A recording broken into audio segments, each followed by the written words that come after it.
this workshop, which is considered to be very important one, which comes with, in cooperation with the Regional Center for Space Science and Technology Education for Western Asia, Jordan, and the Regional Center for Space Science and Technology Education, China.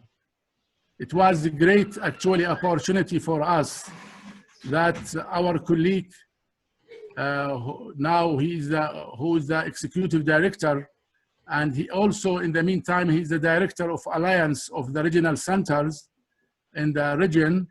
We appreciate his actually, his offer of giving training to the regional centers in all the world. And he has selected us, and it was actually, I think, great from you see, from Dr. Wang to take this action of the first workshop in series of many coming workshops in the future in the Zoom.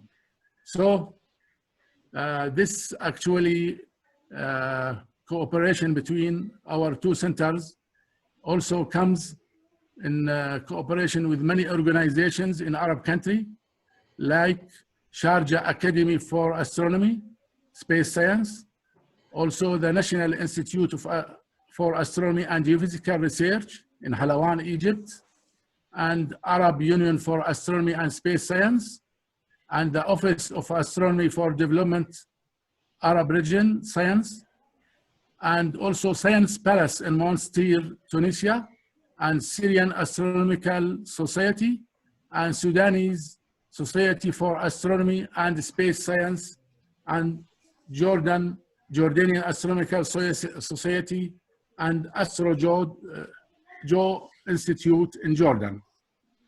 Unfortunately, this time we were not able to accommodate all people who has applied to participate in this workshop.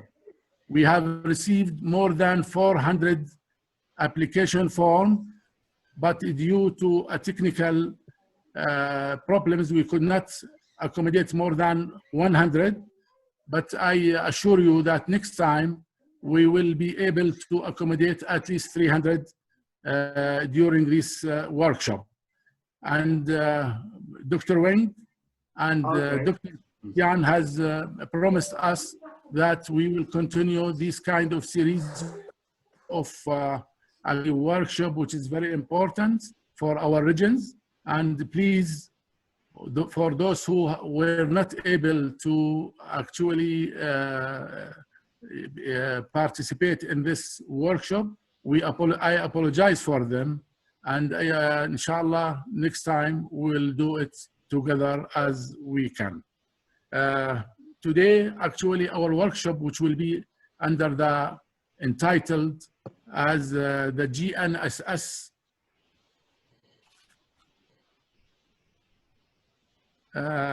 you see, and its application, and Dr. Jian Gentian, he is the associate professor, which is now working in the Regional Center of Space Science and Technology, Asian Pacific. And in the meantime, he is also working in Behang University as assistant dean and associate professor of a School of Electronic Information and Engineers. He received the PhD degree in computer science in 2006, and his research interests are satellite navigation, radio navigation, and software receiver. He is also PI of many research projects and has published more than 20 research papers. He was awarded the Youth Talent Award in Beijing and Outstanding Lecturer of the University. To be frankly with you, I know our colleague, Dr. Tian, and his boss, and he's also our boss, Dr. Wang. since last 4 or 5 years. They were very much enthusiastic to publish the research and also the scientific concerning the satellite and GNSS in our world. They are very much cooperative, and I take this opportunity, please, to introduce and to have a speech from our Dr. Professor Weng Jing. And please, Dr. Weng, we are actually waiting your nice speech. Please. Okay. Good afternoon, distinguished guests, ladies and gentlemen, Dr. Oni. So it's my pleasure. I'm happy to say some words before the lecture on behalf of the UN Regional Center in China.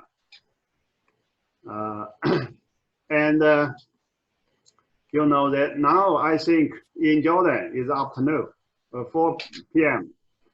But then I'm in Beijing. Now is 9 p.m. So it's also more the evening. So now I'm at home to participate in this workshop.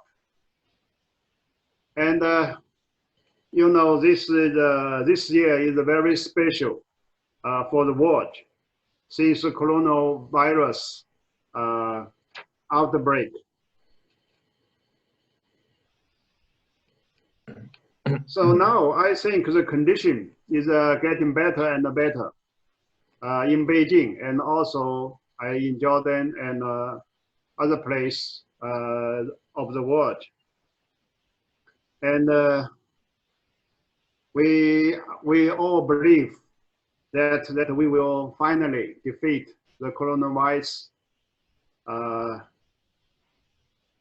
And you know that Chinese President Xi proposed to ensure the smooth flow of the talents and ideas around the Belt and the Road in his speech at the Arab League headquarters in 2016. And since then, the UN Regional Center in China has been actively participant in the satellite navigation education cooperation between China and the Arab states. We have organized 8 satellite navigation and training programs for Arab states in Algeria, Egypt, Morocco, Sudan, and Tunisia. So today, we are happy to work with Jordan Center to organize this GNSS principle and application lectures. And also, myself and my colleague also visit Jordan twice. So also it was very impressive. Also, I went visit the new building of the center. So, and also, you know that there are 6 UN regional centers in the world. So we are also to promote the cooperation between all the regional centers and set up the alliance for the regional centers.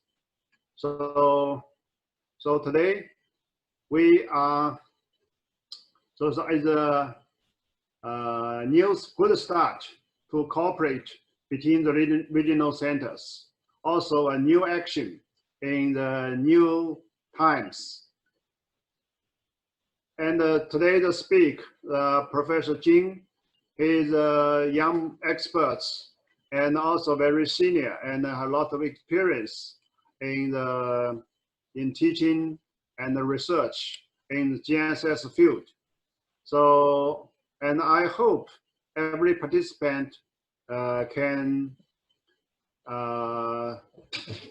learn something new technology and knowledge from his lecture. And also wish everybody have a good health and good life. Thank you, Dr. Oni. Yes. Thank you, Dr. Wang. Before Dr. Jing will start his lecture, please, some administrative issues.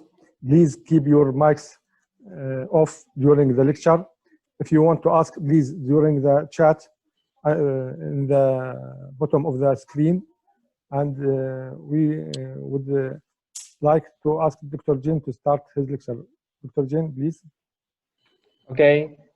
So good afternoon, ladies and gentlemen, and Dr. Auni. Thanks for the invitations. For briefing, I will start my lectures about the principles of the GNSS and its applications. So the chapter 1 will focus on the basic navigation introduction. So each hour we will have a chapter. Each hour we have a chapter. So the first is about navigation introduction. So before we talk about navigation, so what is navigation? It's a principle. What's the principle? So navigation is trying to monitoring and control a carrier from one place to another, safety and efficient. This is what we call navigation. For example, if you are in a car, you must find a proper way, maybe route 1, maybe route 2, which is better. So the overall, this is called navigation technologies. And what now we are using about called GNSS. Our topic is about GNSS. Actual formal name should be the Global Navigation Satellite System. The GPS, we will also know GPS, but maybe a few people heard about GNSS. So GNSS is overall word of the GPS. It is using satellite to transmit radio signal. And then we use this kind of signals to make navigation. We have lots of satellite here, and then they send signals to the carrier. So the GNSS is very good. So why it's good? Because we think it has 5 features. The first, the GNSS is a global and all weather and real time with high accuracy. And it can output PVTA, we call it position, velocity, time, and altitude. Altitude, this is, for example, your movement. Okay, so this is 5 key benefits make the GPS, or maybe we call it GNSS, has obviously advantages over the traditional navigation systems. So just keeping in mind that we have many navigation systems rather than GNSS. But nowadays, when we talk navigation, we talk about GNSS, it is because it has advantages. So not only the GPS, actually, remember that we have, for the GNSS, we have the GPS from USA, the GLONASS from Russia, and the Galileo from European Union. It's under construction. And the Beidou system from China. All these satellite navigation system will provide you position information. So we call the USA, we call GPS, but overall, all of them we call the GNSS. The GNSS applications can be used in, for example, traffic control, the precision agriculture, the personal navigation, the mapping and the surveying, the time service, and especially for military navigation purpose. Okay, so in the first part, I will give in the 5 sections about the basic knowledge of the navigation backgrounds. So when you want to make navigation, there have several key elements. The first is the PVTA, it's position, velocity, time, and altitude. And then is what is the navigation system, and what is the carrier you want to use the system, and what is the environment you want to use, and what is the application, fields, and the space temporal system you are using. In detail, the PVTA means position, velocity, altitude, and time. So the position, commonly when we describe a position, we use longitude, latitude, and altitude. This is the position. And for velocities, some is we call horizontal velocities and radical velocities. This is velocities. And for altitude, we have on the bottom corner, you can see your pitch roll. For example, this airplane is this way, yeah, and this way. This is called altitude. And for time, we kind of have the GPS time and atomic time. This is for the time. So if the key elements of a navigation, if you want to say where are you, or what's your speeds, it's all the navigation scope. And for navigation systems, that means that which system will you use for navigation? We have many systems rather than the GNSS. So we have the radio navigation system, we have inertial, we have celestials, we have telemetry navigation system. I will talk one by one a little bit later. And for the carrier, some is called land vehicle, Voyager vehicle, aircraft, and even spacecraft we can use for navigation. And for the environments, some environments is horrible. For example, interrupt, when dynamic, an abstract, and intonation. It's very complex environments. So how to make navigation available in all these kind of environments is a very challenging problem. For example, the GPS, when you go outside for open sky, I think it's very good. But you come to indoor, you come in the room, it will fail. So it is because there was very complicated environments. So scientists or people are seeking for we call universal navigation methodologies. We hope maybe for the next generation, maybe we'll find it. And for applications, some is for landing and for traffic control, for mapping. We are also using the navigation technologies. And the last thing is very important for when we talk about navigation, we must mention the spatial-temporal. For example, what is coordinate systems, the longitude, latitude coordinate systems, and the time systems. We must have the deep understanding about that. So in order to know the basic principles of the navigations, you need lots of backgrounds of the knowledge. But for simple, I will give some brief introduction about all the technologies. So let's look in ancient. So what is the ancient navigation tools for our ancient peoples? How they make navigations?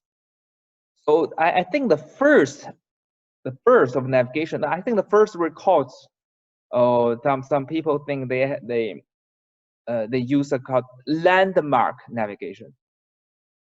Because I think it's very common. For example, how you come from your home to your office, maybe you by work.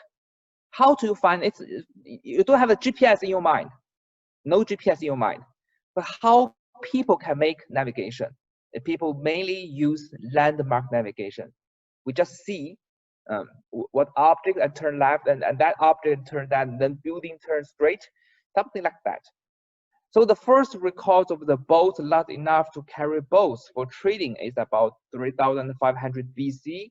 And I think it's a birth of the art of navigation. So the first navigators need to stay close to the shore because it's navigated by the sight of landmarks. If they go far away, the people cannot see anything. So they constrain the people in a very limited area because they don't have navigation technologies. And people using another technology called celestial navigation. We call Asian celestial navigation.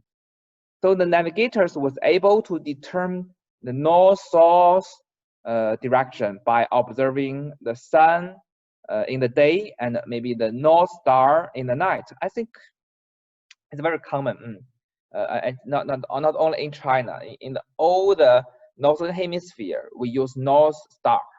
Do you know North Star? They call the Big Dipper, the North Polar Star, to tell us where is the north.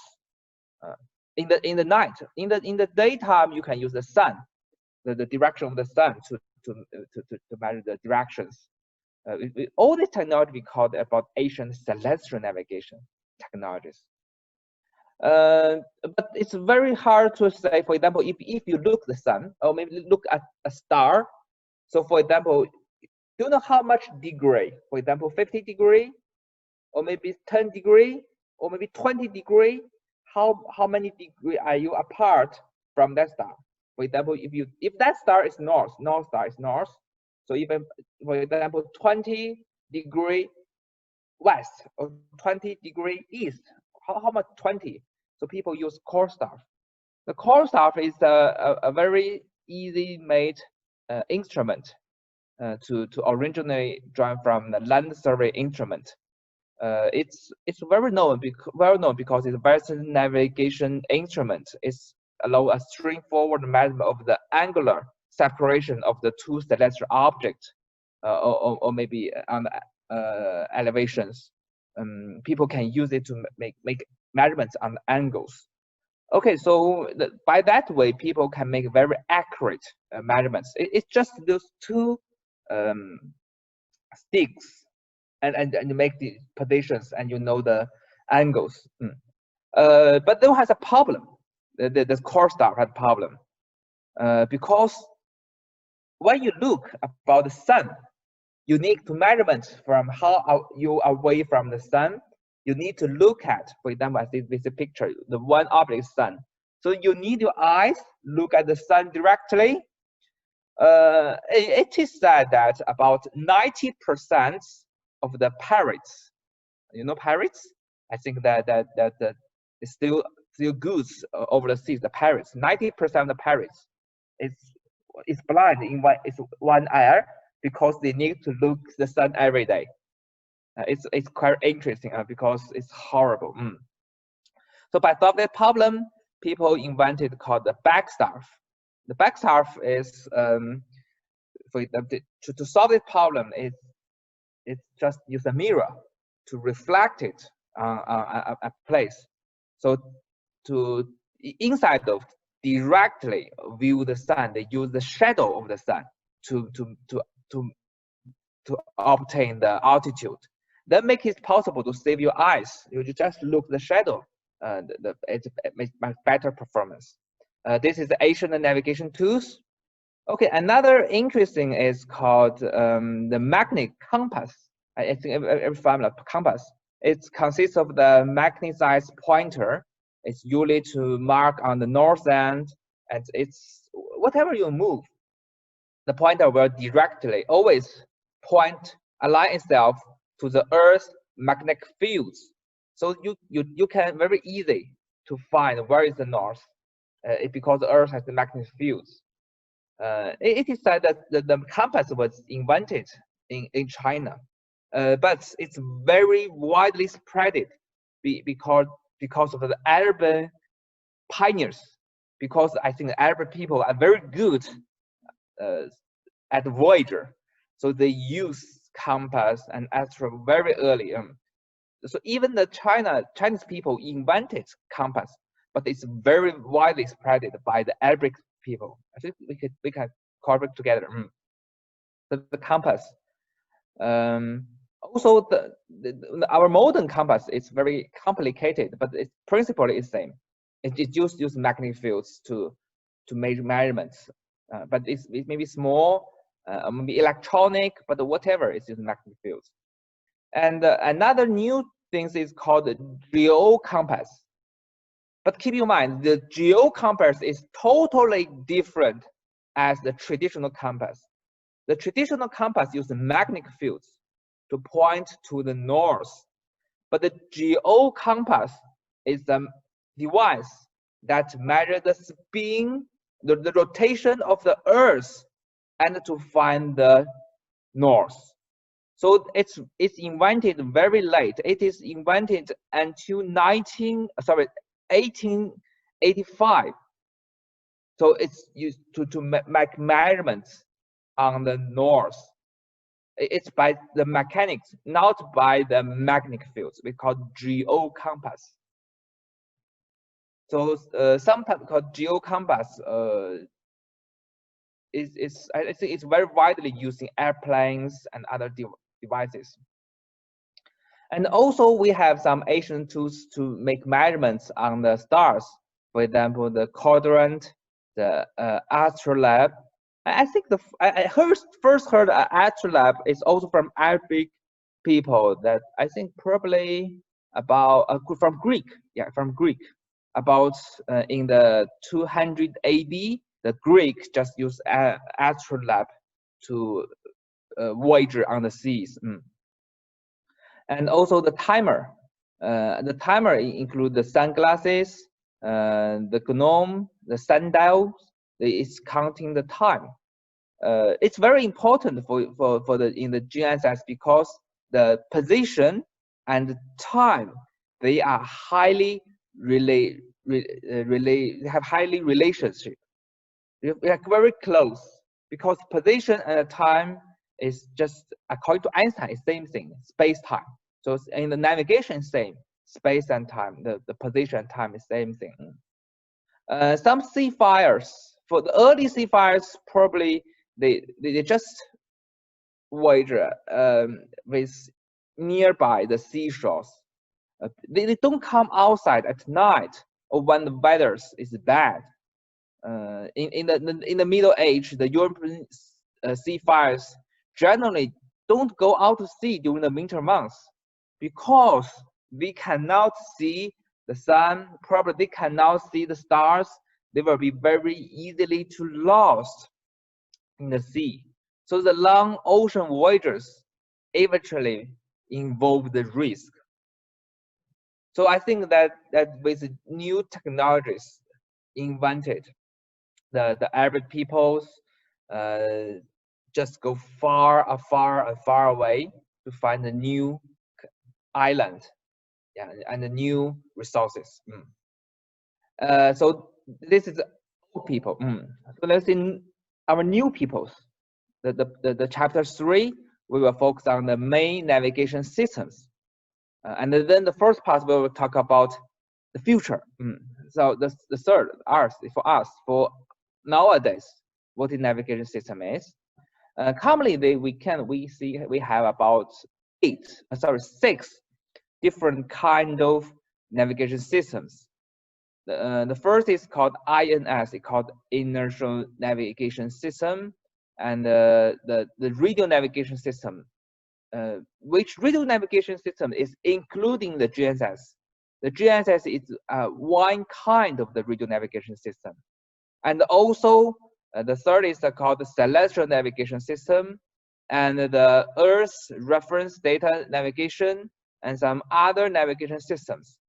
And the last part is called the Integrated Navigation System. That means the combination of the all previous system together, how to combine them together to make a better performance.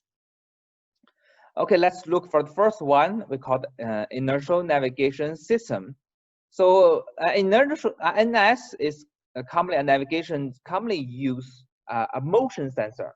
Commonly it's called accelerometers, and a rotation sensor, some commonly called gyroscopes.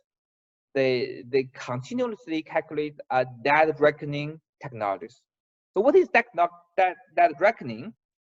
Just for example, if you move on the north for 3 steps and move east for 2 steps, so it's just what you need to know is the direction and the distance.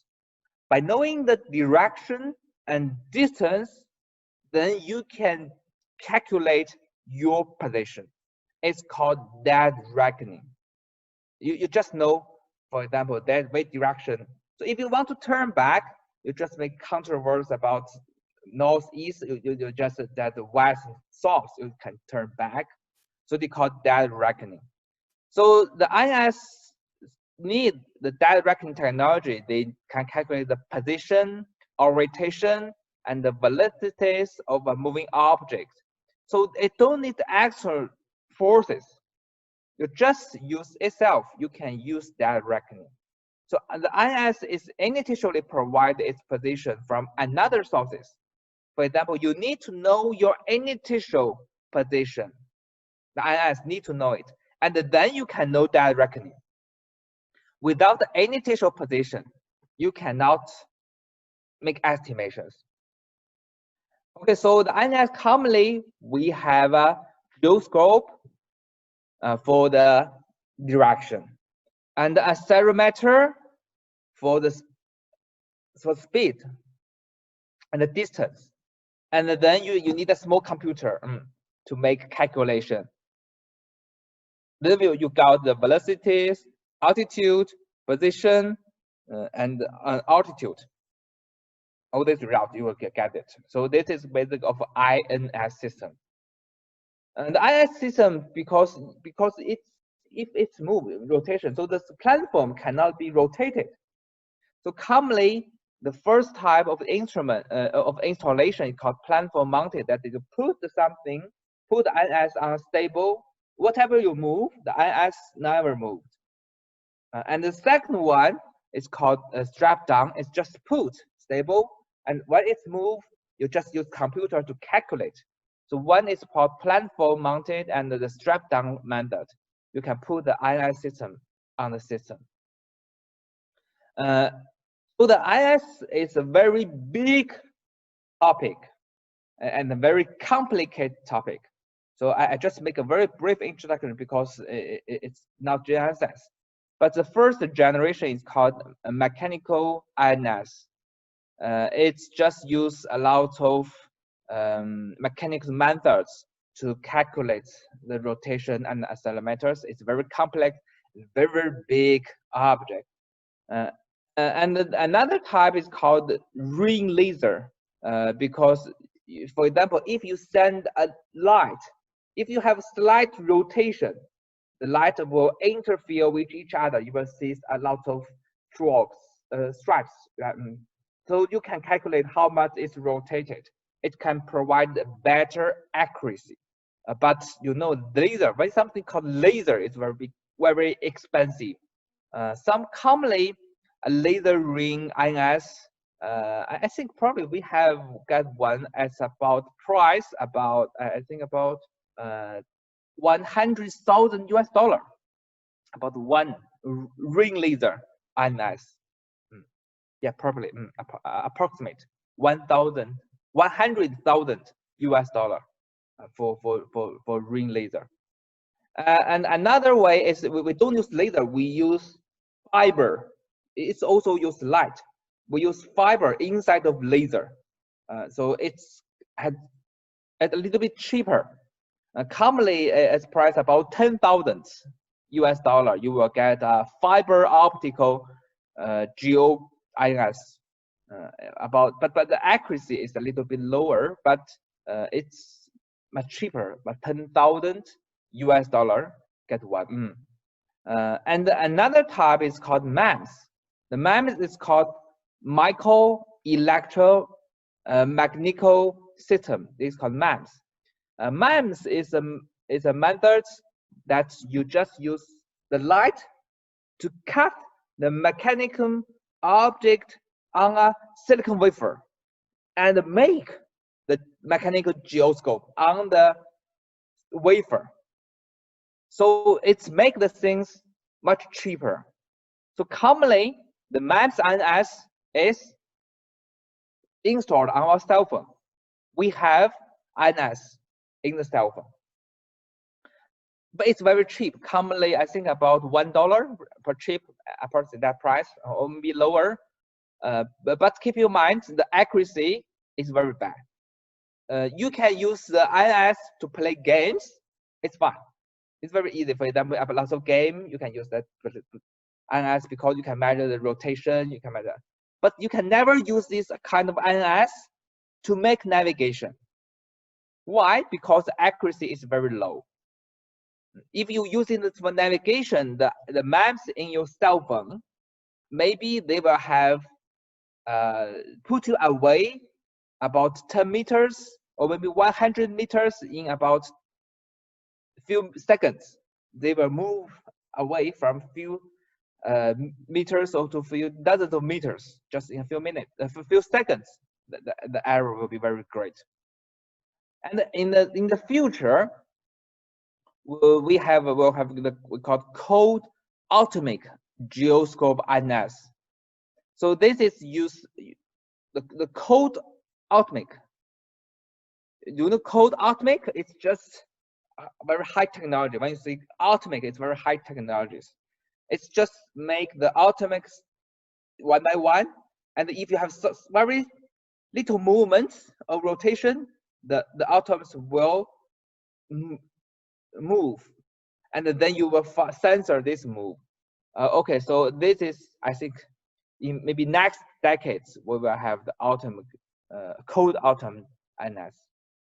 Okay, the second part I want to talk in the navigation system is called the radio navigation system. Okay, the radio navigation is just provide the pilots with the position information from the base station, and then they will send the radios. Radio is a kind of electromagnetic waves, send this radio to you. And then by using the radio, receiving the radio information, you will make measurements, maybe on the direction, maybe on the position, maybe on the delay, and you will finally give you position information. There are lots of radio navigation systems, include the VOR, the DME, and also in the instrument landing system. I will talking one by one for you. Okay, the radio navigation, how it's measured. The first, we call the TOA. This is the measurements of time of arrival. For example, if a station send information to you, okay, if you can measure how much is the time during the propagation from the station to you, then you can calculate the distance if you can know the propagation time. So by these technologies, we will use the time, and when you time with speed of light, you will get the distance. This is called the time of arrival. But for the time, we have a problem. We must have all the stations have same clock. So another solution is called time difference of arrival. That means when they send information to you, you can calculate when the signal is sent at the same time. But when you receive, you have the different delays. So we call time difference of arrival. You will get the delay. And the third method is called the Doppler, called Doppler position by the frequency shift. The Doppler is an effect that, for example, if you hear the cars moving by you, so we will say, ooh, you see the frequency is changing. So if the station is sending you some radio waves, and you hear the signal, and the signal will move to you or move away to you. By these things, by this information, you will know how they are moving, and then you can calculate the position by the Doppler. Okay, so this is the principles. The first way is called the active radio systems. That means you will send information, and then the station will send it back. So the distance will be the propagation times with time of speed half. This is the round trip time, because the active. If you want to send some information to station and station turn back to you, you will get the propagation time. And the second part is, the passive one. The passive is the base station just send information to you, and you will receive. If you know the propagation time, you will get the distance. So it's called passive radio navigation system. how to use the passive one. For example, if we have two stations, okay, two stations, for example, station 1 and station 2. Okay, we assume that the two stations have exactly same clock. And then when the two stations send this information to you with same time, but for you, you will receive this information that is, if they send the same time, but for your receiver, you will receive the boo, boo with delay. So by using this delay, you can draw a hyperbolic line. This hyperbolic line, which is two focus, is this two station is the focus. You can draw a hyperbolic line, and then you will be on the one points of the hyperbolic line. So if you have two stations, you can have hyperbolic line. If you have three stations, you will get the intersect of the hyperbolic line. You will get your position. And for the radio navigation, another in the airplanes is called the VOR. It's called the VHF, omnidirectional radios. Okay, so this radio is very widely in the airplanes. It's very easy because, for example, if you want move from airport 1 to airport 2, maybe for a point, okay, you will check about the frequency of that direction. So then the signal will transmit to you, and you will just focus on the signal's direction. You will finally arrive to the target. So this is called the direction measurements of the radio, called the VOR. And another one is called the DME. The DME is the measurements of the distance. So by using the VOR and the DME, then your airplane can make the navigation. So this technology is very widely used since before the GPS was invented. For decades, pilots using VOR and the DME to make navigation to the airplanes. And the third one is called the IRS. So I think everybody, probably have the experience of taking airplanes. So when your airplanes take off and the landing, they will tell you, so please turn off your cell phone or switch to the airplane mode. Why? Why you need to shut down all the electronic devices? They will tell you that they will interference with the landing or maybe the navigation system. I think mainly they are mentioned is that they will affect the IRS system. This is the IRS. They will interfere with the IRS. So the IRS is a system that sending the beams to you, and you just focus on the beam as you are landing to the airplane. They are sending a radio to you, and you will landing to the airplane. Okay, so if you're using cell phone, blah, blah, blah, blah, in airplane, so the plane maybe will lose the focus. They will focus on your cell phone, and they cannot find the correct airports. So this is a very important use of the radio navigation system. I think like this way, when you're landing, they will get a lot of beams.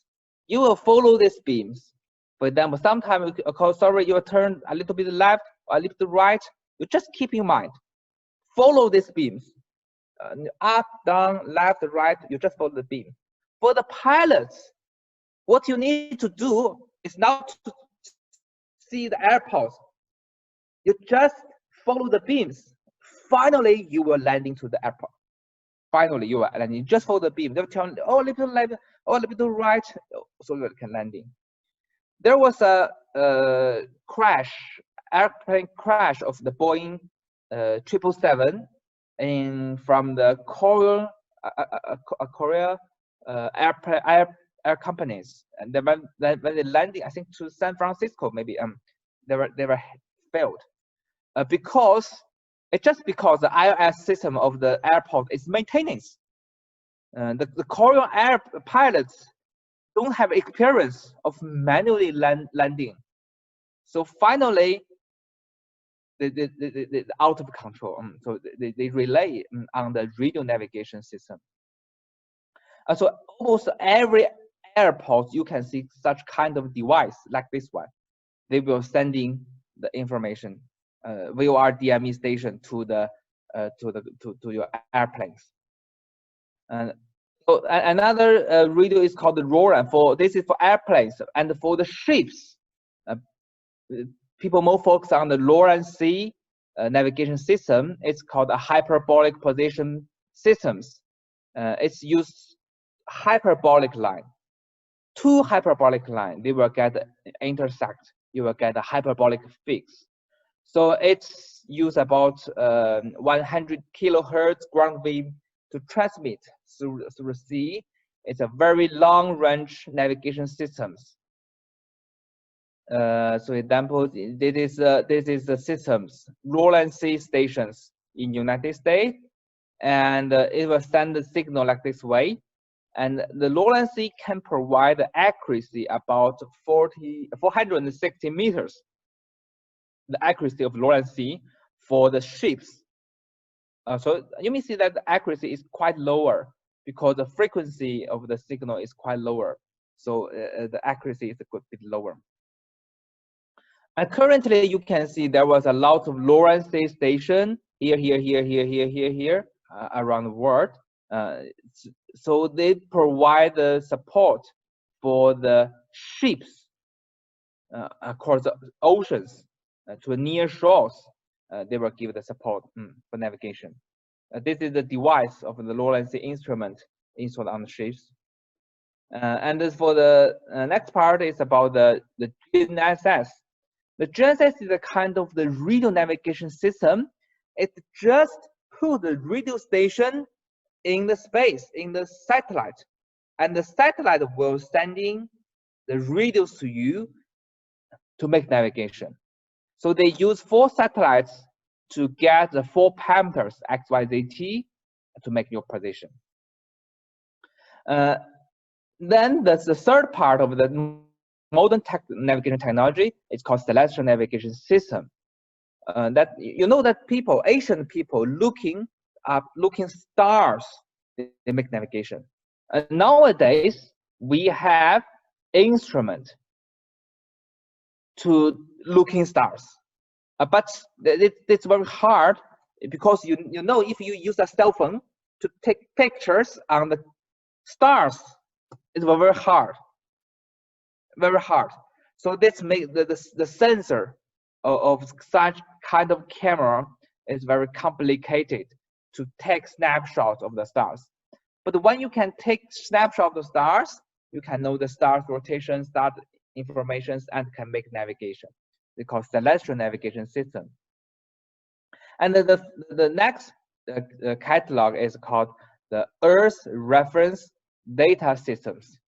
It's very complicated that this kind of systems needs the aid of some the Earth reference data, such as magnetic force, the terrain features, the gravity gradients. This reference station needs to survey before you can use this application. For example, for magnetic force or magnetic fields. For example, you know, in each place of the Earth, the magnetic field strength is totally different. In position 1, position 2, position 3, they have totally different magnetic fields. So if you can get all the magnetic field data all over the world, so when you get that information, you will know where you are. Another is called terrain features. For example, the terrain features. You can take a snapshot of all the place, and then after that, when you read the pictures, you will know where are you. And for gravity is similar. For the Earth's gravity is totally different. When you make the gravity calculations, you can controversy, you will know where are you. But the Earth's reference data systems need to measure all the reference data all over the world. So it's not maybe not you, me, anybody can no one people or maybe a group can make these things. Commonly, it's called national technologies to make the investigation of all this data, and mainly for military purpose. So this commonly, if a person can spy, take measurements of all of your important terrain data, magnetic field data, gravity data, it's very dangerous because they will be used for some special purpose probably. Some other navigation systems, including about the vision navigation systems, you can use cameras like people's eyes to make navigation, special 2 cameras to an autonomous driving to simulate the human being's eyes to make navigation, and some called X-rays or Pulsar navigation systems. They can measurement the stars, the X-ray stars, or maybe the polar stars to make navigation. And other some of the quantum navigation systems I will talk a little bit later.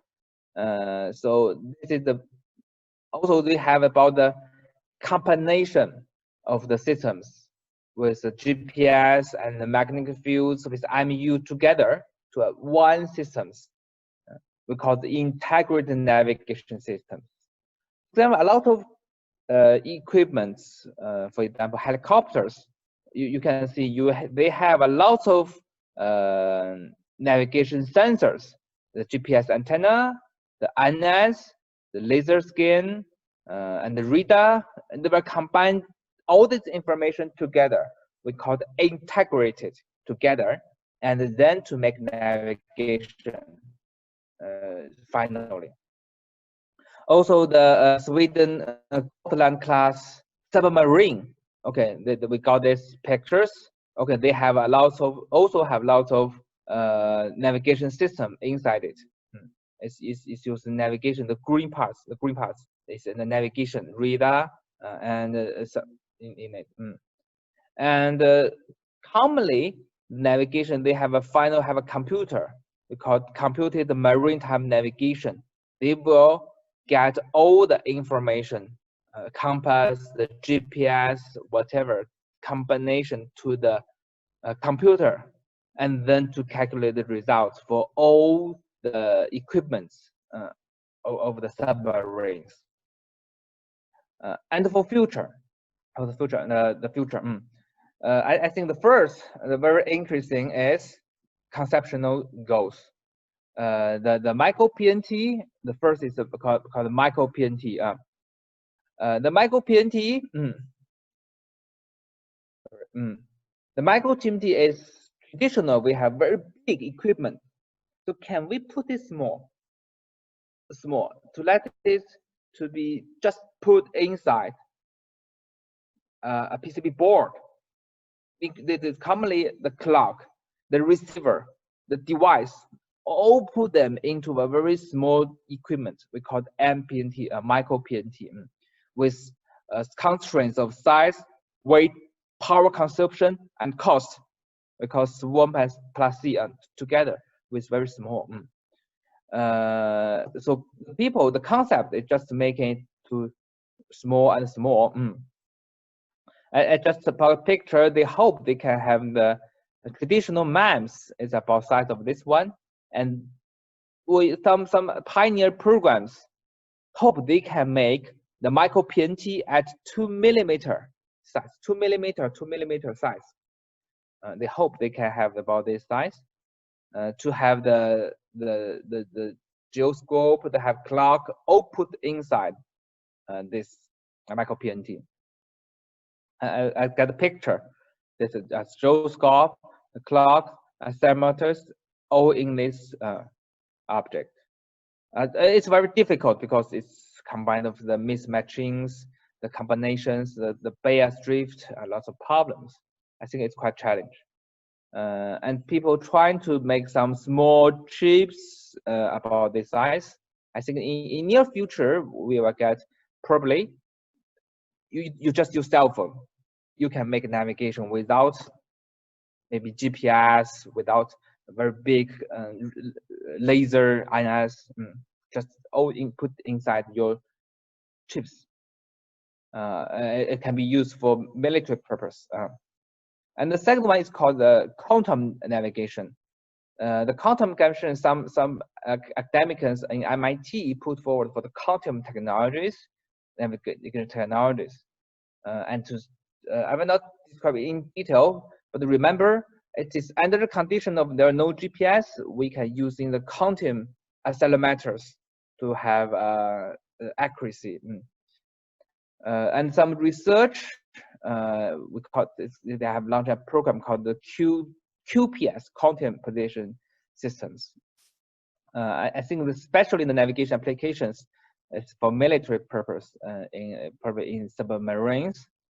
And the next part is called the Pulsar navigation.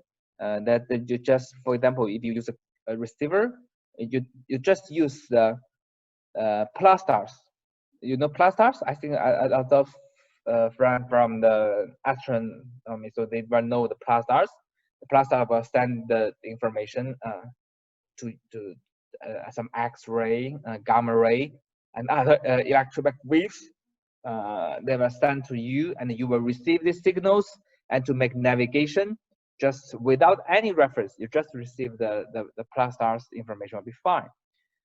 So they hope they can, some pioneer research, they think they can have about 10-meter accuracy by the Pulsars. If it's successful, future probably replace GPS, because it just puts the beacon into the deep space for the Pulsar navigation. It's very difficult because the Pulsar is very weak. It's very hard to make estimations because it's an astronomical problem, not for the radio problems. But if you can solve the Pulsar navigation, probably next time when you move into the deep space, probably it's a very good, because in deep space you cannot use GPS, it's not GNSS. The good solution is for Pulsar. And last, we'll talk about some navigation applications. For the civil applications, we will talk about the personal navigation, traffic control, aviation, survey and mappings. And for militaries, the challenge is more complicated. For soldier, personal navigation, the shipboard aircraft, the battle missiles, submarines, and for military applications, we can have soldiers, battlefield, and missiles. Okay, so this is the first part. I think we can have a very short break, and for the Q&A, is that fine? Dr. Abrahami? Dr. Tian, thank you for this very interesting lecture. It was very enjoying. We will take some questions if you like. Okay. We have Dr. Ammar Sakaji. Okay. Thank you, Dr. Jen, for the great lecture, and I'm so happy and pleasure to join the scientific collaboration between Jordan Regional Center and China Regional Center. You are most welcome. Yeah. I have 3 questions. The first one about quantum navigation system. As we know, quantum navigation system, they are using quantum cryptography. Would you please just give us an idea about the accuracy and the security, because they are using quantum navigation for security purposes? Because the encryption in the quantum system is very complicated. This is my first question. My second question about, you mentioned cold guided atomic techniques, As we know, it's the same as the Colorado group, Anderson group. They are using ultra-cold atomic gyro. It's the same or more advanced. And what is the vacuum dynamics of impact on sensor? This is my second question. My third question about the future. 2 years ago, I have seen an article published in IEEE. It's about the 5G and GNSS. As we know, GNSS is not suitable for a dense urban or indoor environment because it's very weak signal. Now they are using new techniques, which is from device to device, D2D. They call D2D 5G. What is the integrated system between GNSS and 5G technologies? Okay, so I will answer the first and the third question because the second question, the last question is not very clear. So I will repeat about it later. The first is for the quantum navigation. It's a little bit similar as the quantum communication, but it's the quantum navigation because by the quantum state you can make measurements about the information as well as the distance. So it is possible, but still, I mean, it is very complicated. You know that everything when we talk the quantum, it's very complicated. You need to get each different quantum state and separate them about this way. So I think that is the main challenge. I think it has highly related with the quantum communication technologies for encryption and similar communication encryption as well as navigation. Companies, we think some communication problems, navigation problem is very common. It's just different parts of the radio. For example, one is focused on the data, the other is focused on the distance, but whatever, it's all using the radio systems. And for the third part about the 5th generation communication and the GNSS, I think it's a very hot topic. For example, we are focused on how to using the 5th generation communication to make indoor navigation and plus the GNSS for the outdoor navigation to make a navigation system can be seamlessly switching between the indoor and outdoor navigation. I think it's a very good, very good topic for the 5th generation and the GNSS. And currently, if you don't have the 5th generations, you can still make tests on the 4th generation. Still, you can have possibility to make the test. But the 5th generation has more benefits. The most advantages is at two. The first, the 5th generation, it has the MIMO technologies. It has many antennas, a multiple input and a multiple output. So it makes you can use multiple information together. You know, for the GNSS, they need many stations. For example, at least 4 stations to make position. But if you take cell phones, probably you will get only 1 station nearby. It's not possible to make you have a position. But for the 5th generations, they have MIMO. So it make you possible to make the position. And for the second question, you talk about the cold atomic gyroscope. So what's your question? Dr. Amar. Yeah, yes, please. Thank you. Yeah, actually, my question is about INS, called atomic gyro. There's a group in the United States at the University of Colorado. They are working, they called Anderson group. Yeah, they are working with something similar called ultra cold atomic group. They are working with the trapped atoms up to 87 PRB atomic in the cigar shape. Now, my question, what is the effect of impact on sensor on the vacuum dynamics of the cold guided atomic? Whatever, ultra or cold atomic, cold ultra. This is a new group. The atomic gyroscope, I think they have many different methodology to implement it. So cold atom is one methodology, but I think mainly the concept is similar. You just use state of the atomic to measurements on the atomic. For example, if you move or you rotate, it will affect the atomic informations, and then you make the check. You make sensors on the atomic information. You will get it. Not only U.S. but also China has some number of atoms in China. In U.S. they have 87 RB atoms in the cigar shape. How many atoms you can combine in your institute? Have an idea in China how many number of atoms? I think it's different to the atom. How many atom in the communication? For example, your 8 atom or 7 atom in the communication is called the quantum atom communication systems. But for the navigation, we are focused not to use the atom to make communication. We censor the atom states. For example, if this is one atom, if you move, the atom will be frustrated and vibrations, and you will censor this vibration to make your navigation. It's not how many not how many atoms can you manipulate it. Is my work clear? Yeah, but in Anderson group in Colorado University, they combine 87 atoms and they call ultra cold atomic gyro. Yeah. Yes. And the same as cigar shape, cigar shape. They call cigar shape ultra atomic gyro. Anderson group at University of Colorado, US. Yes. Yes, I think it's different. There are many implement methods of the atomic gels. So I'm not sure about the group you mentioned. So I need to read about the different stuffs. Okay. Dr. Chen, thank you so much.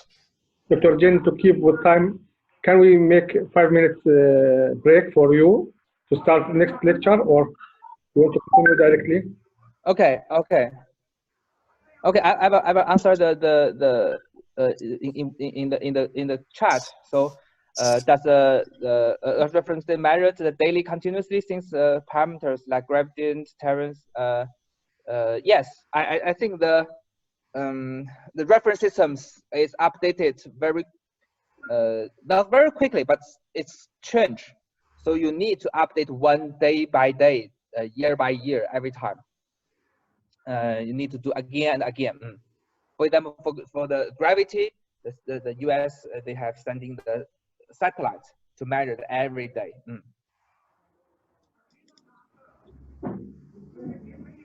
Okay, I will move to the next presentation. Oh, sorry, I need to reshare it. Sorry, chapter 2. Okay. I will share. Yeah, I will share the presentation. Principles. Okay. So I will in the 4 sections: the developing histories, the system structures, the principles, and the source of errors. Okay. Before actually the history of the GNSS, we talk about something before the GPS. Actually, I think everybody know the first artificial satellite was launched by Soviet Union on the 1957. When I think if the satellite is launched, so if you are the president of the United States, if your enemy is launching a satellite, you will be very angry. Probably, I think if for example, Dr. Auni, if you were the president, if your enemy launching a satellite, I think you will be very angry. So I think you will let all your soldiers to investigate that. So that was really what Americans do. So there were 2 scientists of the Johns Hopkins University Applied Physics Laboratory, APL, George and William. How because the satellite, when they launch it into the space, you cannot see, it's very small, very hard to investigate. So once they want to determinate for the spectrum's orbit, so they find a very interesting, find the Doppler shift. Remember the Doppler shift? I say the okay. So when they find this artificial satellites, they move over our head, they will hear, when they hear the radio, they also say ooh, ooh, like this things. They have the Doppler shift effect. The radio has the Doppler shift effect during its pass. Okay, but the leaders, we call the Frank, the chairman of the API Research Center, they move things forward. The Frank think, we want to, if we want to make the investigation of the orbit by the Doppler effect, on the contrary, if we know the Doppler, so for example, if we know where are we know the Doppler, then we will know the orbit information. So we know our position, we know Doppler, then we know the orbit. So on the contrary, if we know the orbit and we know the Doppler, we can locate a receiver. So in a word, we can navigate by the satellite. Okay, so then they proposed an idea we call operational satellite-based navigation system. We call transit. So the transit was originally intended to be supported the U.S. Navy submarine fleet. When the Marine go out, they were loose in the deep sea. So I think the U.S. Navy was very nervous about that because they cannot contact their ships. So, but with this one, if with these systems, when the ships come, the submarine come out, they receive the signal, they can very easily to locate themselves. So the transit was very attractive. So the first transit satellite was launching in 1959, just 2 years after the first artificial satellite. The Soviet Union launching the satellite, but the US launching the navigation satellite. They are launching the navigation satellite. The transit was first launching at 1959, and then they were finished. The system was finished construction in 1964, and finally the system was decommissioned at the end of 1996. So the transit system is also named as NNSS, called the Navy Navigation Satellite Systems, because it's mainly service for the Navy. And the transit, you look in the constellation, they have the 6 satellite number located on 6 orbits, which 0 eccentricity. That means every satellite will pass the north and south pole. And the orbit inclination is 19 degrees, and it's about 1,000 kilometers high, and each satellite will make a rotation in about 1.5 hours. And each transit satellite will broadcast a 400 megahertz radio. There were actually two radio frequencies was sending to make correction of the ionosphere group delay. So this is the basic, only 6 satellites in the transit system. So when the transit satellite move up above your head, so when you listen, you just listen, you will hear ooh. Okay, such signal like that way because it's Doppler. So when you make a Doppler ooh, so you see that satellite, you know the orbit, you know how much the Doppler is changing. So theoretically, you will only get 1 point for you, because by these 4 satellites, you can draw 2 hyperboloid, and then draw hyperbola, and then to get 1 point. 3 hyperboloid, and get 2 hyperbola, and get 1 point. This is the principles. That means by the radio, you just hear the frequency of the satellite, and get that pattern, you will get your position. But the transit has many disadvantages. The first is for the position time is very long for one time. For example, commonly, why we say the precision time is very long? Because you need to hear the changing pattern of the signal. For example, ooh, okay? So then you know your position. If you hear ooh, very short, it's not possible for you to make the position. Commonly, you need to make about 15 to 18 minutes make measurements to get one position. I think the Navy was very happy because the submarines seldom move. But for airplanes, 15 to 18 minutes, you can fly, take off, and turn back.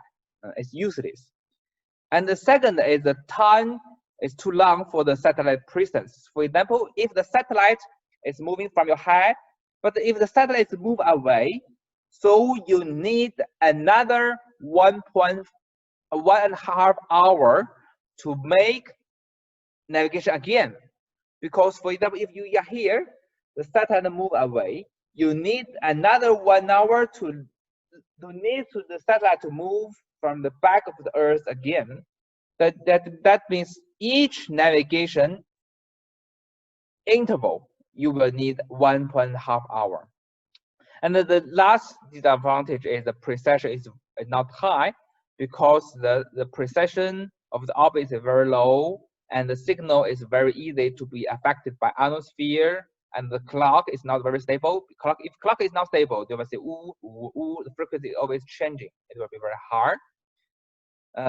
So after that, the transit systems, the Navy developed another system called TEMISSION. It's with advanced for high stability clock with time transfer capability in the 1967. TEMISSION project will increase to 12 to 18 satellites to support high dynamic conditions.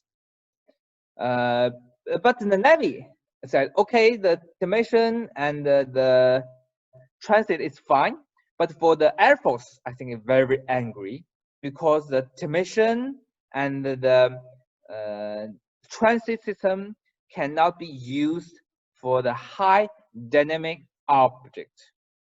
Okay, so then the Air Force of the United States make another system called 621B satellite navigation systems. So they have made systems for Air Force usage. I think that these things happen in all the countries. The different units have different purpose. They make the different systems that is incompatible and incorporated with each others. I think probably in Jordan, Syria, and America, every country has same problems. The different unit has different systems.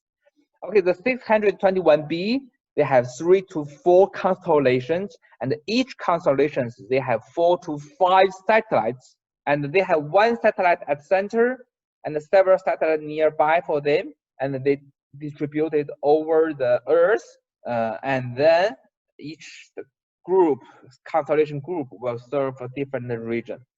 And totally, they have about 15 to 20 satellites all over the world to the station. Okay, but you know that if the U.S. Navy has their systems, Navy was happy. The Air Force has system, Air Force will be happy. So each force will launching their satellites for purpose. But I think the president will be angry because there are so many satellites incompatible with each other. So after that, the DoD of the United States, they set up a joint program office we call JPO to coordinate the different units. The name of the GPS is called NavStar, NAVSTR, NavStar. So the GPS actually was oriented from the General Hank. He was a director. He said that the just global positioning system is for easy to understand, but the formal code name was called the NavStar. Okay. The birthday of the GPS was on the 1973, September 1 to September 3, because after the 3 days meeting, they finally got agreement of the GPS system. Okay, this is Parkinson at the corner Parkinson. This is coordinator between different unit. Okay, I think the most interesting, I think the original mission of the GPS was very interesting. Just to, even it's the program was very, very big, but the mission was very short. Is that we want to drop 5 bombs in the same hole, bomb 1, 2, 3, 4, 5, just in same hole, and we need to have navigators. They can use a device less than $10,000 US device. Okay, it's fine. And the first satellite of the GPS called Block 1, called Navstar 1, was by Rockwell International. And in the setup, they began to build in 1974, and in the 1978, the satellite was launching for the Block 1. Okay, and then after that, they make the full-scale operational satellite for the Block 2 in the 1998, and after that is Block 2A. It's improvements, slightly improvements, and the GPS, the milestone of the GPS is in the 1993. The GPS become available. We call it IOC, the Initial Operation Capability. And in the 1994, the FAA approval the GPS for the full operational capability. And in the 1998, they have 2 signals announced. And in the year 2000, we have called the selective availability. I want to especially say this word. Because when the GPS was first made, the government was very nervous because they find the accuracy is very high. So they think probably somebody will install a GPS receiver and then install it on the missiles and attack the president. I think probably they mean China. Probably they install the device.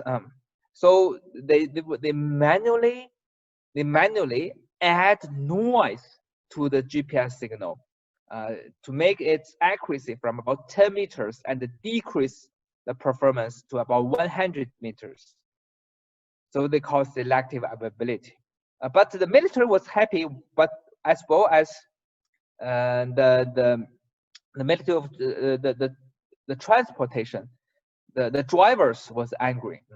So the Department of Transportation was angry because you can have about 10 meters, but you give us a product about 100 meters.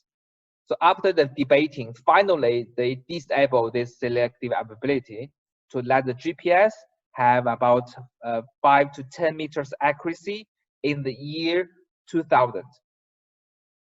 Okay, so actually, when we're talking about the GPS or GNSS, we actually, it's a combination of the satellite navigation system together. I have mentioned include the GPS in United States and its augmented system, and Beidou from China, Glance from Russia, and Galileo from European Union, and also some 2 regional one. It's called NAV-IC. First is called the Gagang from the Indian, and the QZSS from the Japan. Nowadays, today, I just checked the data of today. Here, today, the GPS, totally they have the 72 satellites launching. And now there have 31 satellites serving you above your head, Block 2R, 10 Block 2R, 7 Block 2RM, 12 Block 2F, and 2 Block 3. 31 satellites above your head. And for GLONASS by Russia, now they have 27 satellites above your head. And for Beidou, Totally, Beidou has launching 52 satellites, and now they have 45 satellites available above your head, and probably about 32 and 31 serving you. And for the sorry, this is for Galileo. Totally, they have 28 satellite launching, and currently they will have 24 satellites serving you. This is the oldest different system above your head. And for the structures, when we're talking about the GPS structures, we have a control segment. There was for the main control, they have sent information to the ground antenna, and they will tell the satellite. Then satellite will monitor and check it, and the satellite will sending the data to the users. So we have the control segment, space segment, and the user segment. For the control segments, they have the United States. They have many control stations to monitor the satellite's status, and for the GLONASS in European Union previously, and now Russia, they also have a lot of monitor stations around the land. But you know, in China, they don't have so much land, so the China don't have so many monitor stations. They use inter-satellite link to share the information together. Okay, the master control station was highly guarded at the Air Force Base of United States, and it processed the data 24 hours per day in real time. And they will calculate the infirmary's data, the orbit information, the data, and to send to the satellite. Okay, so and also they have a master station and some stations across the equator that have most efficiency. And this is the monitor stations at Hawaii. You will see they were for GPS station. They just for collect data and monitor the status, and then transmit the information back to the headquarters. And the basic function of the monitor station is when the station keep the keys, okay, the eyes and ears of the GPS. When the satellites move above the head, they will measure every 1.5 seconds. They will measure the data, and then they check about the information, the satellite status, and then transmit the data back to the master station at Colorado Springs. And the ionosphere, the morphological data is comprehensive, and to have the accurate delay measurement. And now they have next about 6 National Geostation Association stations also in this network to help the GPS to improve its performance. The ground antenna is just to send the information back to the satellite. It's a very big antenna to send the information back. The GPS constellation compared to the transit only have 6 satellites, but for GPS, it has 32 satellites in 6 orbit planes, and each one has inclined about 55 degrees to the equator. And the height of the GPS satellite is about 20,000 kilometers above the Earth, and the GPS, each rotation is about 12 hours. And there's a distribution of the constellation in each planes. For the Beidou, Beidou was a system that's constructed by the Chinese government, and also the Beidou is space segments provide free. Remember, all the systems are free to the all users, provide all time, all weather, high precision, freely to the global users. And the Beidou system has developed on the 3-step strategies. For example, the first stage is only provide the navigation support for the Chinese area. The system was constructed in the end of year 2000, and for the Beidou 2 provide the service for the Asia Pacific region by the end of year 2012. And for the Beidou 3, they provide the service worldwide this year. I think maybe this month, probably next month, the Beidou 3 will launching the last satellites of the global systems. Okay, the Beidou 1 is just have 3 satellites, and it's provide service for mainland China. Only for 3 satellites. These 3 geosynchronous satellites always focus on China's mainland. And the Beidou 2 is a regional navigation systems.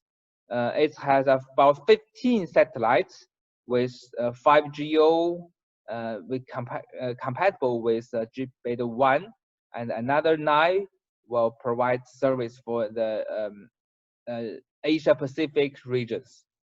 And for the Beidou 3 is a global coverage systems, similar GPS, but also it has some special enhancement for the Chinese area and the Asian Pacific 1x1 roads region to provide better performance for them. I will give you a picture, and this is the picture I take at last year in Singapore. In Singapore, you can see the coordinate. So I use the cell phone of Huawei, Huawei P20. It's an old version, model. Sorry, currently it's the P40. I just P20. So I use the software. Nowadays, when you use cell phone, for example, when you're using the navigation, what you need to open, traditionally we call it open a GPS. Open the GPS. Actually, nowadays you will see it's open location service. Okay, it's a slightly change. That means actually nowadays our cell phones include all the Androids, or maybe Xiaomi or whatever, Huawei or Samsung, whatever Android systems. They have many different constellations inside it. For example, this one, they have GPS, GLONASS, and the Beidou together. Not only one satellite, they have all satellites in the system. Keep in mind. And when we use system, we are find interesting that we can see in Singapore, we can see eight GLONASS and 11 Beidou systems. Okay, this is last year. Now in years, I think more, because there were several new satellites launching recently. Okay, so just keep in mind, when you open your cell phone, it is not only GPS provide you service, but also Beidou and GLONASS. Oh, but also another thing I want to mention, if you use Apple, for example, iPhone, Beidou is not supported because Apple don't supported Beidou. The remaining Quantum and MTK, their chip supported. The Apple only support the GPS. Even it don't support the GLONASS. Okay, this is for the space segment. For each satellite, we have the ultimate clock. We have airband antennas. We have S-band antennas for sending and receiving, and we have the payload. This is mainly consist on the satellite. This is a picture of the GPS set. This is the main structures, and we have the big antennas. This is the Galileo satellites look like. And the GPS will sending the beams of the signals, like to this one, that we call antenna patterns to the Earth. So you will receive the signal at about this level. And for the user segment, I will talk about first about there were many receiver types. The challenge part is about high dynamic receiver. It's used in the high dynamic carrier, such as planes, missiles. The key technology of this system is to how we can get over the effect by the speed. For example, the performance, the movement signal is very quickly, so we need to keep up tracking with it. And the second technology called the multi-system receiver. So how to integrate one or more GN system together, the GPS, GLONASS, BeiDou together into one receiver. And also the receiver for mapping is some very sophisticated receivers, because they can provide a very high accuracy and they use for surveying. They can store a lot of data and to provide a very high millimeter level accuracy of the receiver. Okay, and that's the third part of it. We're talking about some basic principles of why the GPS can work. How like the satellites, and then to make position. This is about to talk. Okay, so the principles like this one. Make an imagination. If you have, for example, one satellite sending that information. If you know where is the satellite, and you know the distance between the satellite and you. For example, if you know the position of satellite, and if you know the distance between the satellite and you, so the question is, where are you? So you will be at the surface of a sphere. If you live in 3D or surface of the sphere. So let's have the second satellite. If you know the position of the two satellites, and also you know the two distance, the two satellites between you, so where are you? So you will be at the intersect of the two surface. That is a circle. That is a circle. So if you have the third satellite, you know 3 satellite position and 3 distance, then you will get the intersect of two circle. Intersect of two circle. Okay, so this is 2 points. This is 2 points. So I want to say, by using 3 satellites position and 3 distance, you will get 2 points. This is the principle of the GPS. So my question is, which point are you in? You are here or here? Which one? Left or right? Okay. So actually, if you consider the first one, the first one is the Earth.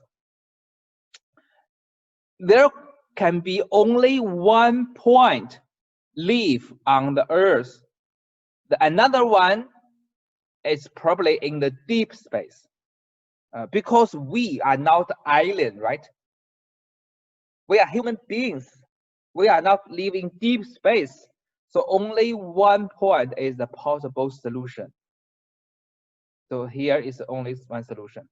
So actually using 3 satellites is enough to make the position theoretically. There was a problem. Why we need the 4 satellite? It is because the clock, the distance calculation is based on the clock. So if the clock of the receiver is not clear, it is not constant, because your clock and the satellite clock is not constant. So we need another satellite to provide the additional time information. So we need the 4 satellite. Okay, so the step of the GPS is the first, you need to calculate the satellite position based on the navigation message. They will tell you where the satellite is, and then measure the distance from satellite to receiver, how the distance it is. The GPS will sending a lot of data. For example, they will send out what's called the solo random code. It is like I think the solo random code is a bit like some, this one, key.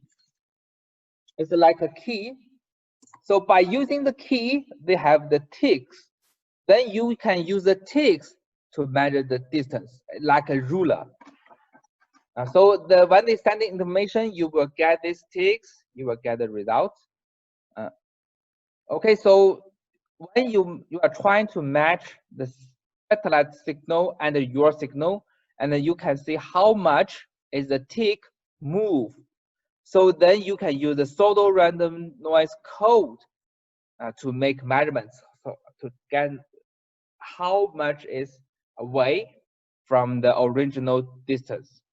Commonly, each tip here is 300 meters, about 1 microseconds, corresponding to 300 meters. So the accuracy of these measurements is about 1% of the tick. So you can get about several meters accuracy. Okay, so the second methodology is using the carrier wave, because they are sending sine or cosine waves from the satellite to the user. You can calculate how much the wave cycles has been passed.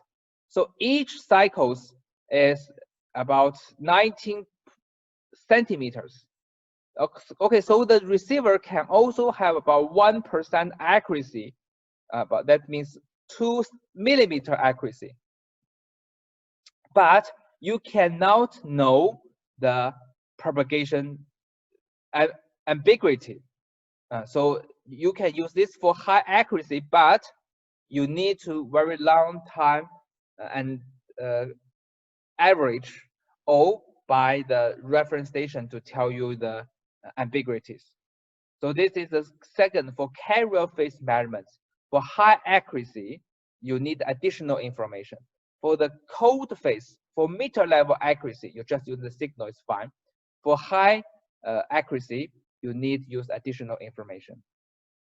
So the range measurements will be made between the setter and the receiver, and you can count how much the time passed by and to know the time t, and then if you times with c, you will get the distance. So by using the distance and the unknown x, y, z, and the unknown time, the 4 parameters, you will get x, y, z, and t 4 parameters. So that means when the GPS is making a position, make a fix for your position, they not only provide x, y, z for you, but also provide time information for you. So that is why we need at 4 satellites to make a position. Then after you know the satellite orbit information, satellite position, and also you know the distance between satellite and you, and you will use 4 satellites, okay, 4 pseudo range, then you will get your position. Okay, so this is a difference between the code measurements and the phase measurements. For the code measurements, it's like very large in the ruler of inch and something, and for the carrier phase is very small ticks. But if you very small ticks are accuracy, but cannot measure very long distance. Okay, the last part we will talk about the errors in the GNSS systems. Okay, actually in the systems, when the signal is propagated from satellite to the users, they have I think at least 6 different kind of errors may be introduced into the system. Okay, the first is the orbit error. This orbit, the 6 error together plus GDP, you will get the final errors.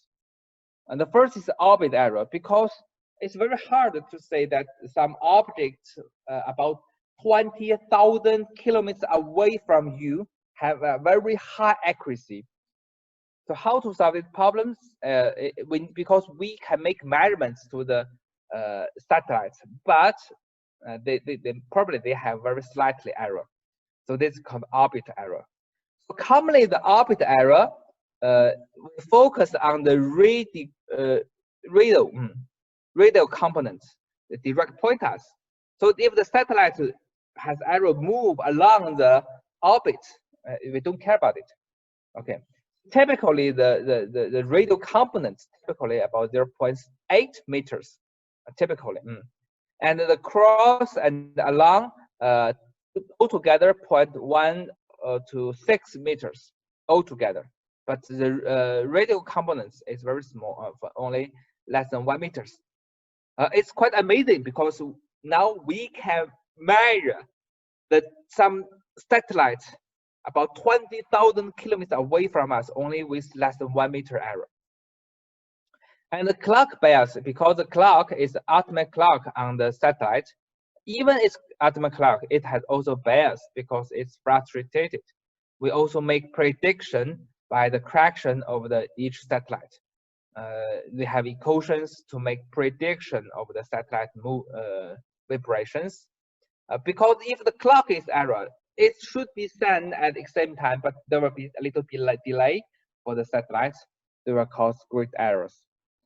And especially I want to talk some interesting is and something about Einstein, because the relativity also have affection to the GPS receiver. For example, we see the first one, the clock. For example, according to the special relativity, for the special relativity, according to Einstein theory, according to special relativity, you know something. What is special relativity? What does the theory say? That is something is move. They will have the time will be slowed down, right? Remember that? If it's move very fast, the time will be slow, and to fix. So if remember, if the clock is in the satellite, if clock is in the satellite, so the satellite is moving, right, very quickly. So the clock will be slowed down because it's moved. The moving objects has slowed down. So commonly, every day, the clock will slow for 7.2 microseconds per day, according to the height of the satellite. And Einstein also have a theory called general relativity. Remember the theory, general relativity? What's the general relativity side? The general relativity side, if something is in the gravity space,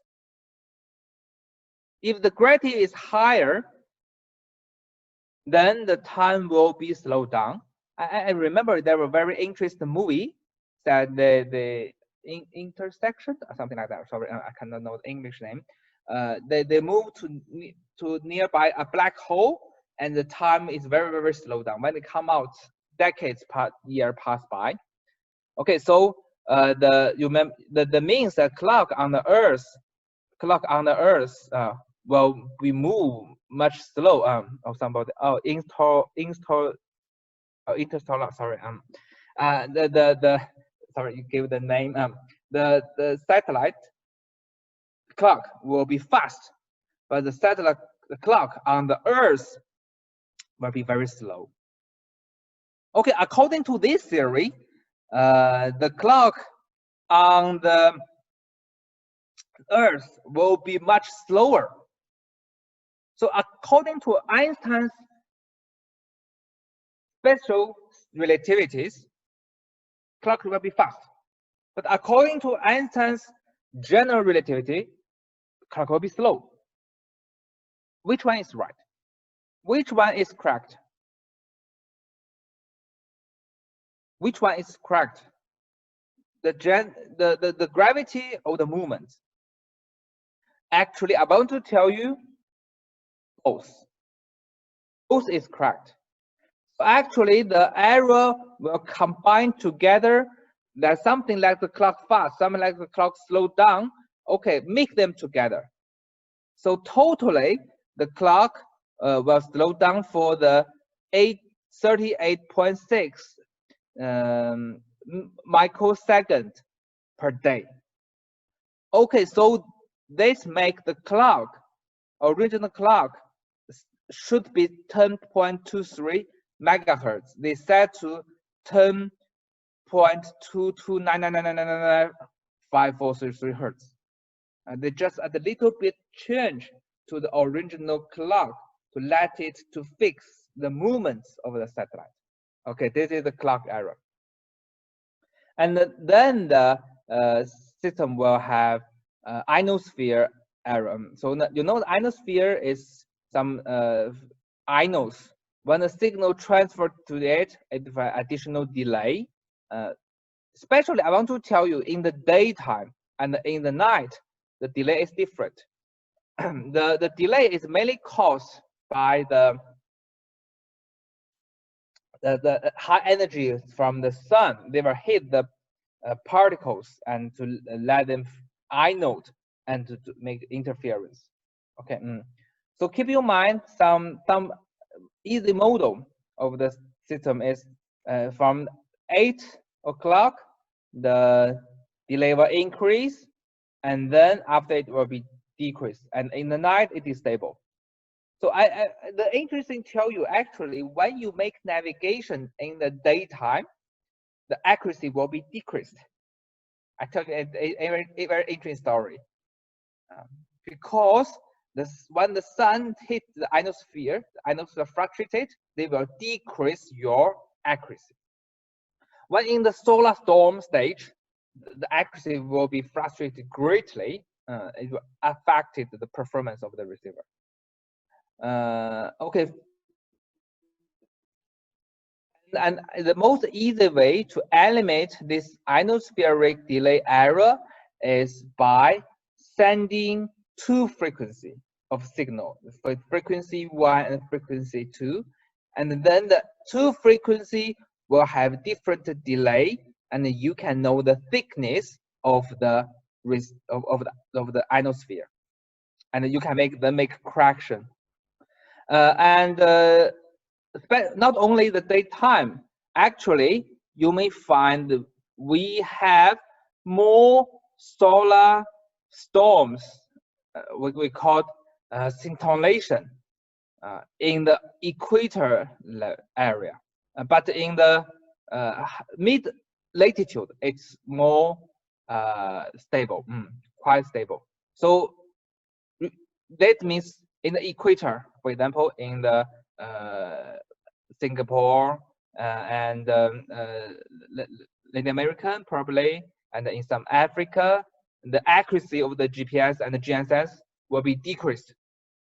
But I think Jordan is here, right? Jordan, Beijing. Okay, we are fine. Okay, that means we can have the better performance of the receiver. And the first part is called troposphere. A troposphere is mainly for the dry days and the wet days. Now, wet days that means we have a lot of cloud. They contain a lot of water. You know that the radio cannot pass through the high density waters. So if you have a lot of wet, you have a lot of waters, there will be more delay. So according to this theory, in the rainy day, your GPS will have a bad performance. Okay, and the last part is called multipass. Multipass is when you work in the buildings, the signal will be direct to you and also reflected to you. To combine together of the two signals, you will let your signal move away from original status. Combine together. To solve the problems, we can use a chalk ring antenna. They can have a lot of barrier, and they will the reflected signal cannot come in. Only direct signal they can come into the signal. This is some anti-multipass antenna can solve this problem.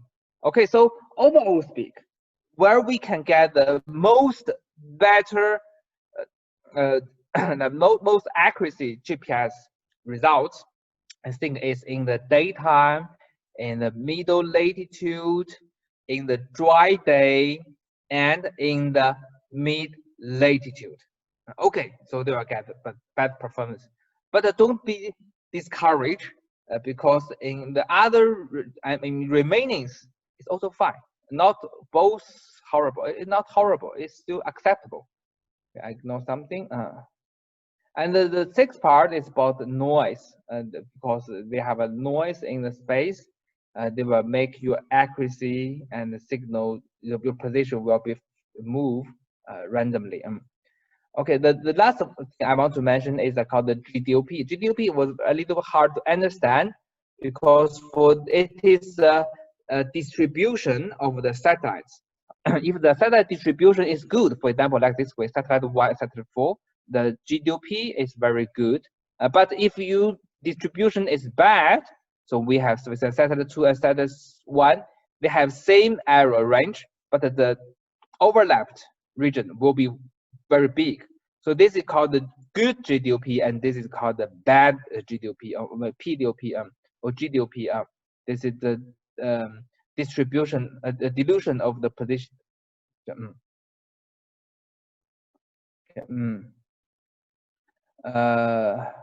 Okay, so I think I can move a little bit part to the next lectures because our time is a little bit exceeded. Okay. Okay, so today we will have 2-hour lectures to here, and we have still some slides. We can move to the next part. Okay.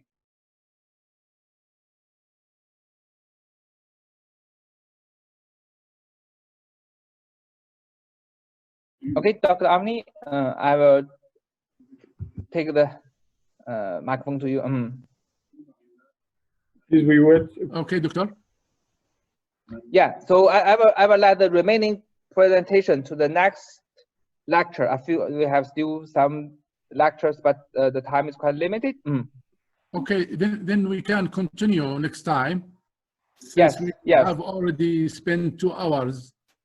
That's right. And I have seen, yes, it is, if you like, it is enough for today, and we can continue and compensate it for coming lectures. Okay, okay, that's right.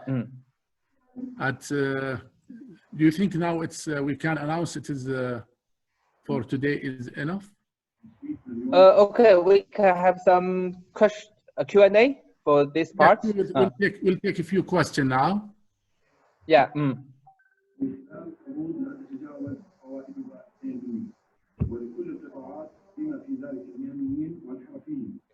Before questions, I want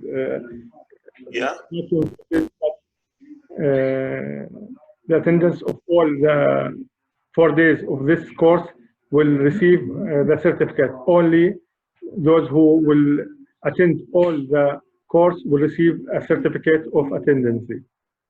Now, Dr. Ammar, please, your question. Yes. Thank you so much for the nice presentation. I'm so happy to hear that. But let's go back to the clock error. When you mentioned in your presentation the clock error, you mentioned the special theory of relativity as well as the general theory of relativity. As we know from basic principles of special theory of relativity, it is just for non-inertial frame. Non-inertial frame means that the object or the observer, there's no acceleration. But while we have a satellite, it's rotating around the Earth. So we have rotation. So it's the rotational movement is not non-inertial frame. It's an inertial frame. So special theory of relativity is not applicable. We have to apply, as you said, the general theory of relativity for gravitational time dilation. And you mentioned the time dilation for special theory of relativity 38.6 microsecond. I think nanosecond. I don't know, nanosecond, because the contribution is very small. Okay. So about the moving from special relativity, because I think everybody is Einstein now. About special relativity is called relative motion. if your satellites have rotation, whatever, but if you have relative motion to that object, so it will have special relativity consideration. And for the time error, it's about 7.2 microsecond per day. Remember, it's per day. Every day you have how much per day? Yeah. So it's not every second you have how much. Yeah, but it's rotating day. satellite. It's rotating satellite. It's accelerated frame of reference. We cannot apply special theory of relativity for rotating satellites. Special theory of relativity for constant motion, for non-inertial frame.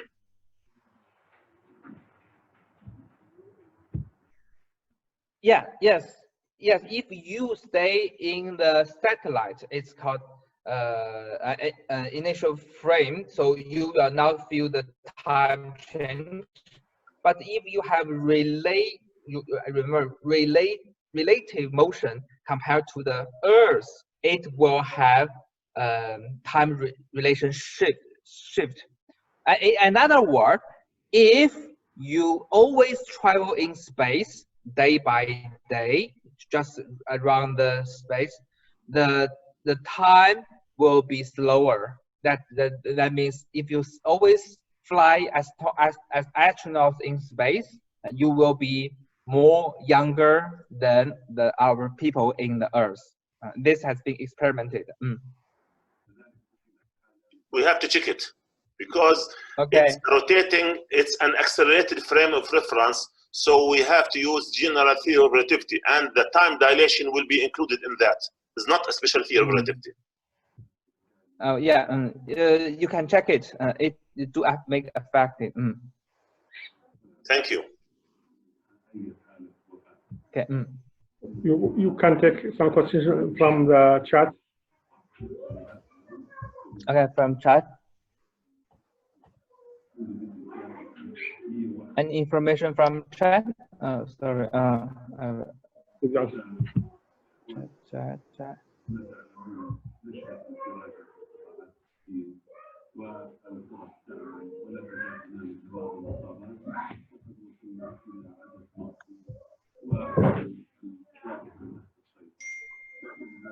Okay. No chat for me. Any more questions? Thank you. Dr. Ani?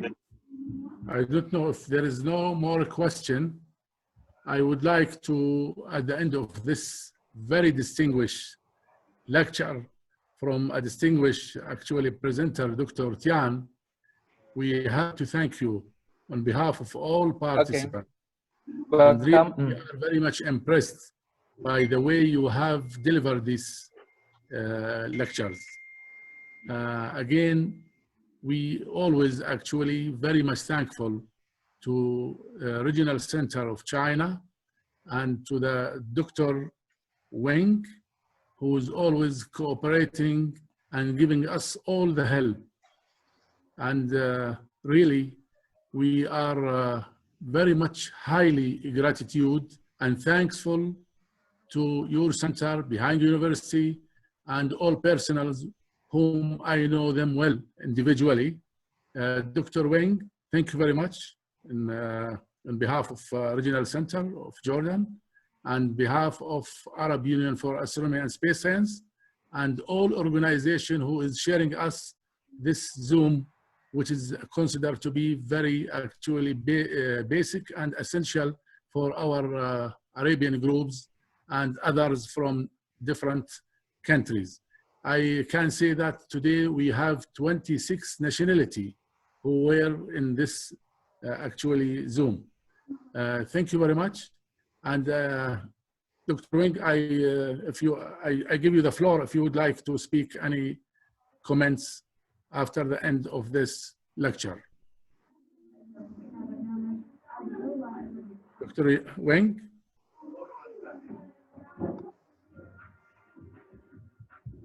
Okay. I think he's Dr. Wang? Offline. Then Dr. Tian, tomorrow at the same time. Okay. We'll Fine. continue our Thank you. workshop. Thank you. Good day. Good day. Okay, Dr. Wang, thank you very much. Okay. Thank you. Thank you. Yeah. So kind of you. Thank you for listening. Thanks, We will, and see you. Yeah. Mm. Thank you. Bye-bye. Okay. See you. See you. See you. Bye bye. Bye-bye.